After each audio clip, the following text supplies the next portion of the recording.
পুরাণ অনুসারে বৈশাখ মাসের শুক্ল চতুর্দশী তিথিতে ভগবান বিষ্ণু নৃসিংহ অবতারে আবির্ভূত হয়েছিলেন এবং দৈত্য হিরণ্যকশিপুকে বধ করেছিলেন ভক্ত প্রহ্লাদকে রক্ষা করার উদ্দেশ্যে।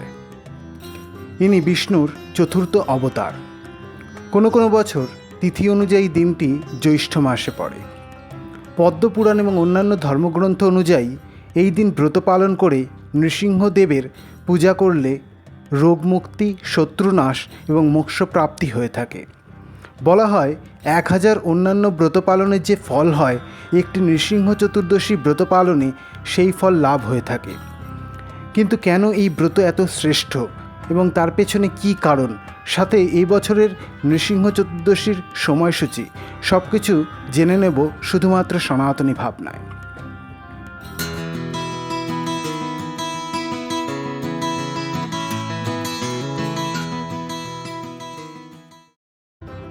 দু 2025 সালের নৃসিংহ জয়ন্তী পড়েছে ইংরেজির 11ই মে 2025 রবিবার।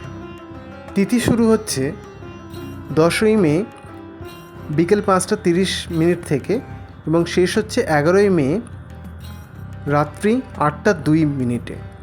নৃসিংহ জয়ন্তীর পূজার শুভ সময় হল 11ই মে বিকেল 4:18 থেকে রাত্রি 8:54 মধ্যে।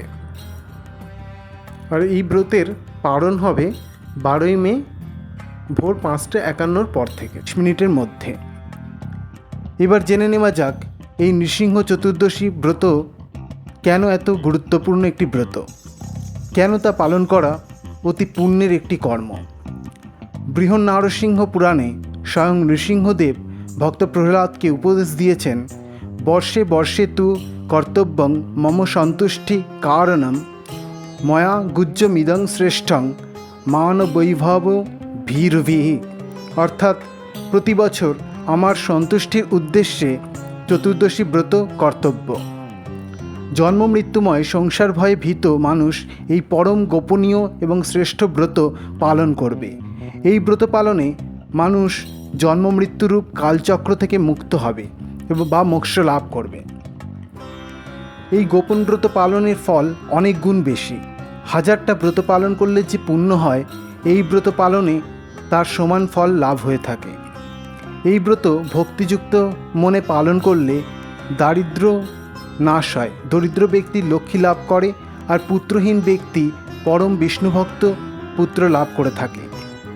ভগবান নৃসিংহদেব আরও বলেছেন যে, যারা আমার এই পরম গোপনীয় ব্রতের কথা ও মহিমা জানা সত্ত্বেও ইচ্ছাকৃতভাবে ব্রতের দিন লঙ্ঘন করে, চন্দ্র সূর্য যতদিন থাকবে ততদিন সেই ব্যক্তি নরক যাতনা ভোগ করতে হবে।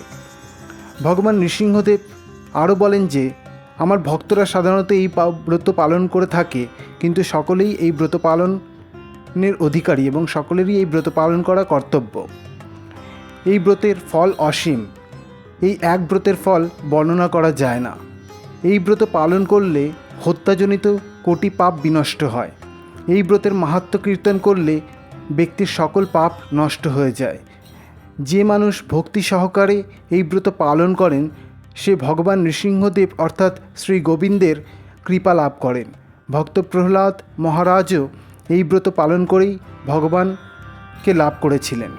সৃষ্টির জন্য ভগবান ব্রহ্মা এই ব্রত পালন করেছিলেন এবং ত্রিপুরাসুরকে বধ করার জন্য স্বয়ং মহাদেব নাকি এই ব্রত পালন করে ত্রিপুরাসুরকে বধ করেছিলেন। তাই এই ব্রত পালন করা মানবকুলের একটি অতি কর্তব্য। এই ব্রত পালন করলে মানুষ নরক যন্ত্রণা থেকে মুক্ত হতে পারে।